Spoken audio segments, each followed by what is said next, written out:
Hello and welcome to a new CrackArt tutorial. In this tutorial we are going to create this mesh using the Bezier spline object and the Triangulation object.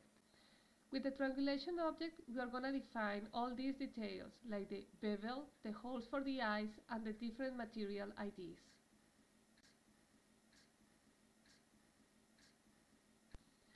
I'm going to start creating the Bezier spline for the head in the top viewport.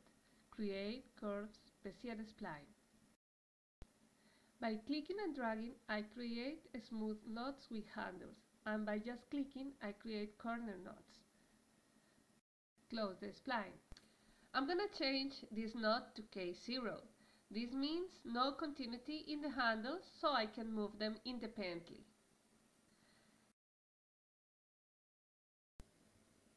Now I'm going to refine these two segments by dividing them. This inserts a new knot in the middle of these segments. And I'm going to offset this spline to get the spline that defines the bevel. Now let's create the eyes using the symmetrical polygon tools in Gun. Increase the radius and move it to the left. Duplicate the circle for the bevel and for the pupil. And let's move it down. And let's duplicate for the right eye.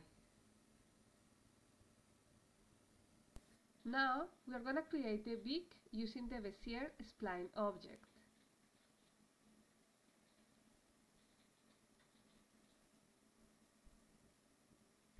And now let's move the inner spline of the head to a higher position to define the bevel.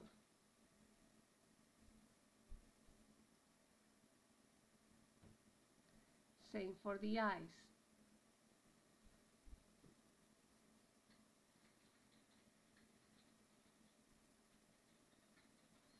And these two not so high to have a smaller bevel around the eyes. Now let's create a triangulation object. Create compound triangulation. By picking the splines, we add them to the triangulation. So you can see how the mesh is updated and it detained as defined by the splines.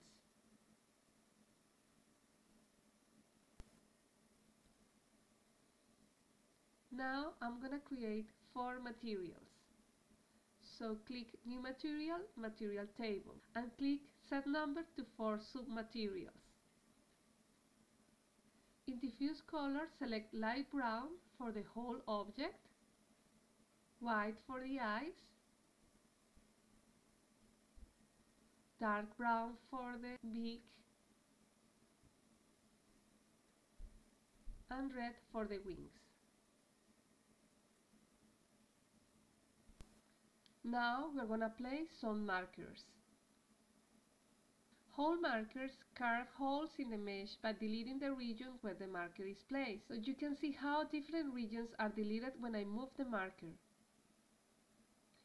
And Material ID markers change the Material ID of the whole zone. Again, you can see how the material in the mesh change when I move the marker.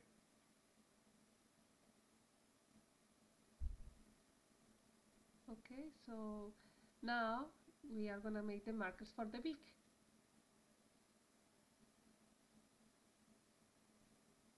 Okay.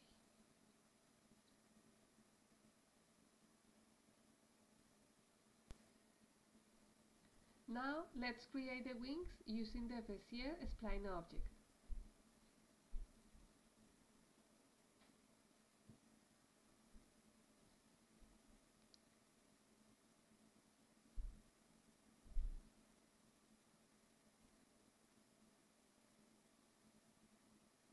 And offset the spline.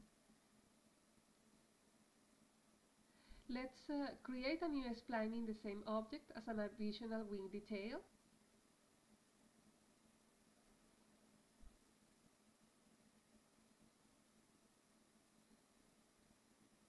And I'm gonna mirror these splines for the left wing. I'm gonna select them and move them to their final position. Okay.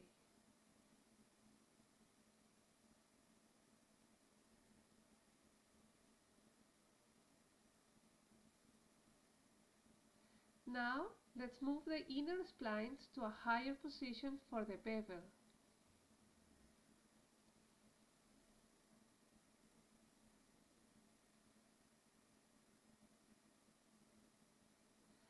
And finally, I'm gonna detach these two splines. I'll tell you why later.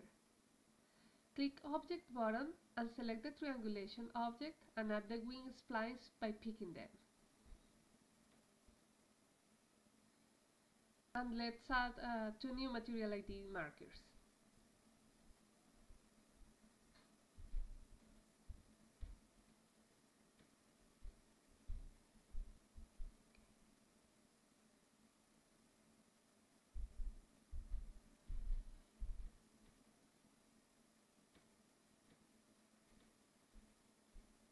As you can see, the wing has no bevel. By moving the inner wing spline to a higher point in the generator list, we give it more priority, and the triangulation object uses to define intersection points. Now let's add the material for the wing details, and as you might remember, the ID number was 4.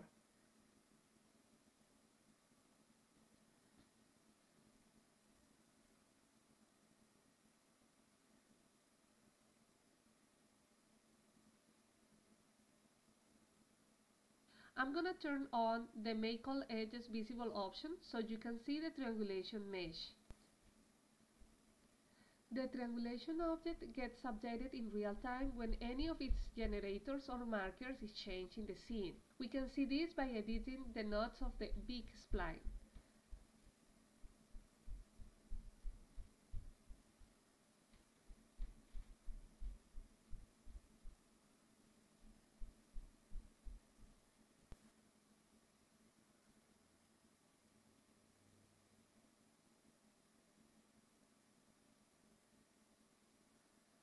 Or the knots in the wing detail.